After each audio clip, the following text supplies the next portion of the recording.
Sometimes we read and we forget. This is normal. Sometimes it is normal because when we read a lot of things, we forget some and retain some.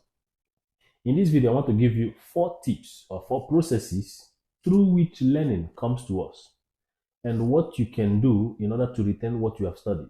These 4 tips or 4 processes are the normal processes through which learning takes place, through which we learn and acquire information.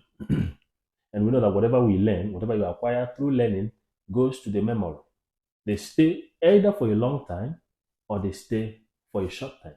And that brings us to the 2 types of memory, the short-term memory and the long-term memory. In this video, I will let you know how you can utilize them or maximize them in order to retain what you have learned or what you have studied, in order to direct what you have studied into what we call the semantic long-term memory.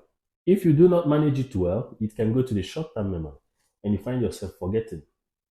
So these tips will help you retain what you've studied or what you've learned in the semantic long-term memory in such a way that you do not forget easily. The first of these is perception.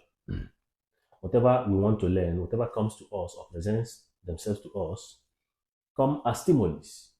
And we apprehend these things, they present themselves to us, and we apprehend them through perception. And that's the first process of learning. The second process is acquisition. As they present themselves, as we perceive these things, we begin to acquire them into our memory. And so at this level, we learn a lot, we pick a lot of things into the memory. The third level, which is storage or imagination. Storage or imagination is where the actual storage, actual learning takes place. And that determines what stays or what leaves the memory.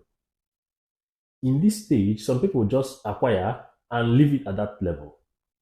Sometimes after a while, you forget because it was not well stored or well packed into the memory. And that is why I added the word imagination, storage or imagination. How do you store your information? How do you imaginate, if I may use that word, your information? The way or the process through which you acquire and store that information determines how long that information will stay. Whether it will go to the semantic long-term memory or it will go to the short-term memory. So in this third level, the acquisition of knowledge can take 2 ways through which you can store them, you can imaginate them well. The first is through association. When you read, try to associate your ideas with convenient things, with things, comfortable things around you.